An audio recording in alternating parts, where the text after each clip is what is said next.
to the Pimp Your Brilliance podcast with Monique Malcolm, a show about creative people leveraging their brilliance to create their own opportunities. I aim to show you what's really possible when you shut down the chorus of fear and lean into your genius zone. You can learn more about this show and subscribe for updates by visiting keepchasingthestars.com/podcast. Hey Star Chasers, this episode of Pimp Your Brilliance is brought to you by the Visionary Journal. The Visionary Journal is a goal-setting guide, mini vision board, and day planner. It provides a simple structure to help you break your goals into actionable steps that you can integrate into your daily life. Pre-orders are now open for the new and improved Galaxy Visionary Journal. For more information and to pre-order a copy, visit visionaryjournal.co. This is Minisode number 15. For show notes or more information, you can find them at keepchasingthestars.com/M15. So welcome back, you guys. And I am so thrilled to be back. That break that I took, the 2-month break, it was so needed. I really needed some time to think about where I wanted the show to go, get some time away from having to edit podcasts, because let's be honest, it can be a lot of work. And anybody who's thinking about doing a podcast, it's a ton of work and it's really easy to get burnt out. So I'm happy to be back and I'm so excited about all the guests that I have in the lineup for this season. I'm excited to hear your new feedback about the show and some of the things that I plan on changing. And overall, I'm just excited to be back here on the mic with you guys talking about what I feel like it's important to know about entrepreneurship and pimping your brilliance and doing your own thing. So yay. A few housekeeping things that I want you to know before we jump in today's episode. One, I did a survey some months ago about what you guys would like to see. And a few of you, well, quite a few of you actually said that you wanted to see Pimp Your Brilliance merchandise. So I went ahead and created a small section of my store that has merchandise. And what's really cool and new in the store is Pimp Your Brilliance pins. You can get them in one of two colors. I have a pink and purple one, and then there's an all white one. They're super cute. So check them out. You can find the store at keepchasingthestars.com/shop.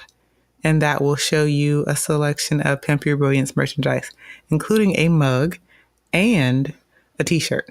So if that interests you, make sure you go to keepchasingthestars.com/shop. And that will take you to my store where you can grab some merch so that you can represent the show. So that's my first thing I want to tell you. 2, I am going to be opening up sponsorship slots very soon. So if you have a small business that's online, you want a shout out, you want a mini commercial on the show, then definitely stay tuned over the next couple of weeks because I will be dropping the link for you to get more information about that. And those are really my only showkeeping notes, or those are my only housekeeping notes for now. As I said, I'm just excited to be back. And this is the first mini-sode of what I'm considering to be season 2.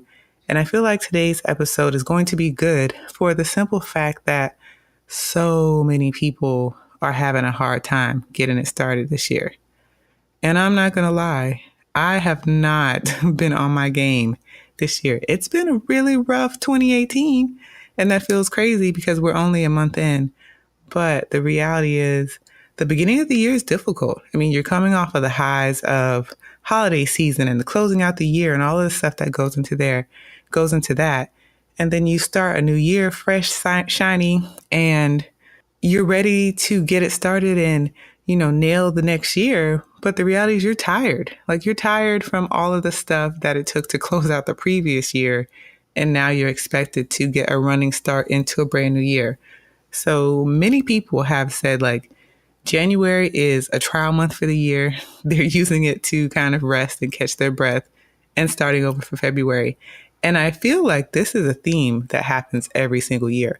It's not just this year in particular. A lot of people have these same feelings. I have these same feelings, especially because I run a store. And when you run a store, you realize that your life follows the seasons and the holidays. And so when it's really, really busy, you're really, really busy. And when there's a downslide, you're kind of taking that dive. So I'm right there with you guys as far as really feeling like I'm just starting to catch my stride, and that January, my focus is really taking a look at what I want to do this year, honing in my routines, honing in my habits, my processes. And now I'm finally at a point where I'm like, okay, I'm ready.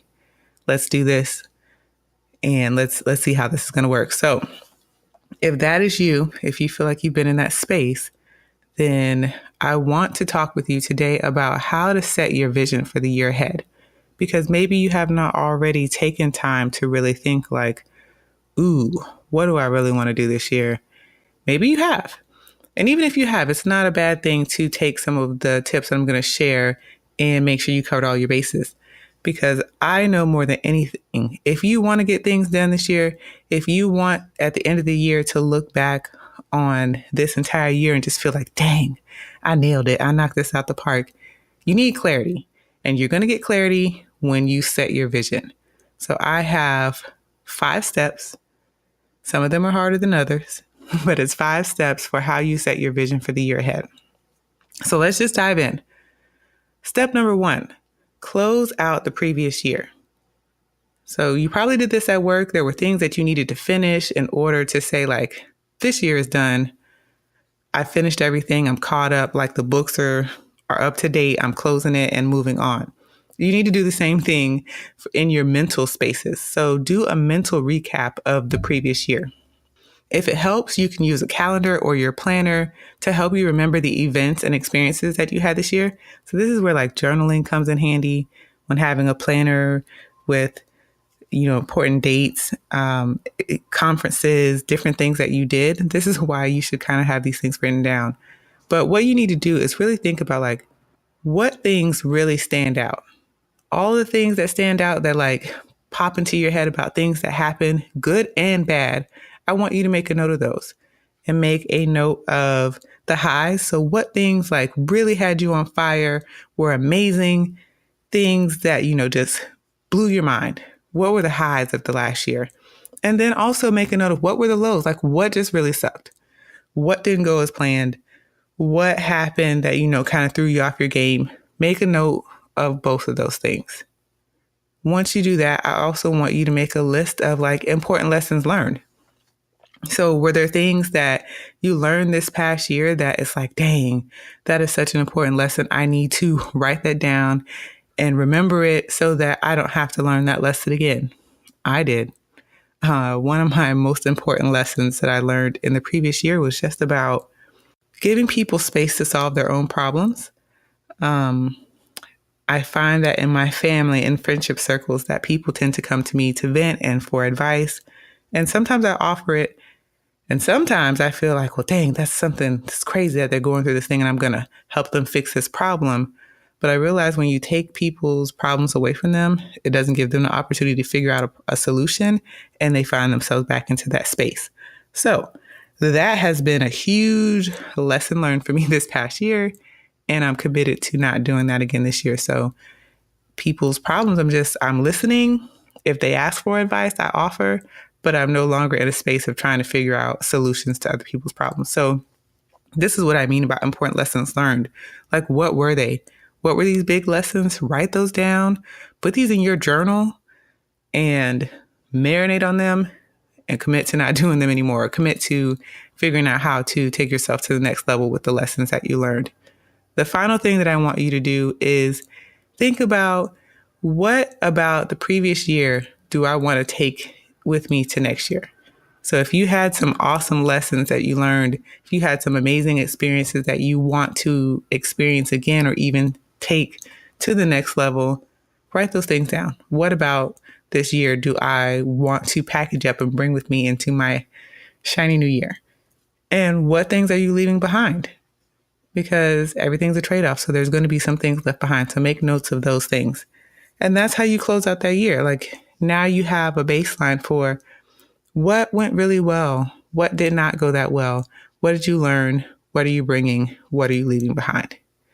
Wrap it up in a tiny bow and put it on your mental shelf, because now that year is closed. Step 2, take inventory of where you are today. And I think that this is a thing that we tend to skirt over quite a bit when we set goals and plans for the new year, because we don't think about where we are today. We just think about where we're trying to get to. And that's beautiful. But sometimes when you do an inventory of where you are today, you realize like you got a lot of growing to do. there's a lot of hustle that needs to happen for you to get to the next level. So I feel personally, it's best to know where you're starting from, what's your baseline, what are you measuring up against before you take on where am I trying to go. So this is actually something that I have in the Visionary Journal. There is a page that lets you set your focus areas for the year. And so this is where you choose 6 key areas of your life that you like to improve. And my thought process behind this is you are a well-rounded, multi-passionate person. Your business is not your entire life. Your financial picture is not your entire life. You have different facets to you. And so to honor those different facets, I want people to think about like 6 things, 6 key areas of their life that they want to take to the next level, that they want to grow in or that they want to improve. So when you're setting your vision, it's important to use these 6 areas as your baseline. So think about it like this. Here's 6 areas that you may want to inventory: your family, finances, spirituality, career or business, love, happiness, maybe travel if that's important to you. Whatever those big areas of your life that you want to focus on, pick 6. Once you've decided on those 6 areas, give them a rating. Like, rate yourself. How do you feel like you're doing so far in these areas on a scale of 1 to 10? 1 being not so good and 10 being like, oh my God, freaking amazing. I'm knocking this out of the park. If you can honestly give yourself a 10 in any of these areas, maybe that thing doesn't need to be on your list. I mean, you can leave it on there, but if there's another area that you can swap it out that you can improve upon, then now's your opportunity. Then think about those areas and jot down a few sentences about how you feel you're doing overall. So write out some thoughts. What areas or what things in this particular area are you really struggling with that you can focus on a bit and strengthen over the course of the year? What goals are you excited to work towards in each of these areas? Don't restrict yourself and try to write down 4 to 5 sentences, a good healthy paragraph about each area. And once you have each area written out, read those through and kind of figure out does this sound about right? Do you feel like, this is something that you're going to be interested in improving? Which then takes you to step 3, which is choose your goals. So now that you know your 6 areas, you need to set some goals for those areas. So again, in the Visionary Journal, I encourage people to choose 1 to 2 big picture goals for each focus area. So that would be like a healthy 12 goals for the year. Or maybe 6 if you only have 1 really big goal that you want to focus on. But choose your goals. So you already know what areas of your life you want to improve. So now take those areas and set some healthy goals, some parameters to work within for the year ahead. And I'm not going to go too long into choosing your goals because I think for the most part, you know the basics of goal setting, but do not worry because the next Minisode, we're going to dive into goal setting a bit more. So for now, choose your goals. And then we get on to step 4, which is write your vision statement. So you have already closed out the year. You've taken inventory of where you are today. You've chosen the 6 focus areas. You have chosen a few goals. So now you need to write a vision statement. So this is where you really sit with yourself and you think and you visualize and you meditate and you close your eyes and you really think what would I most like to accomplish this year? What do I believe I'm capable of achieving in my life, in my business, given the right circumstances, resources, and motivation? What do you want? What does that look like for you? This is not a time to go looking at your creative neighbors' Instagrams. This is not a time to be checking out your faves blogs. This is just solely focused on you. Your vision is about you and where you see your life and where you are headed. So you need to be focused on things that reflect you.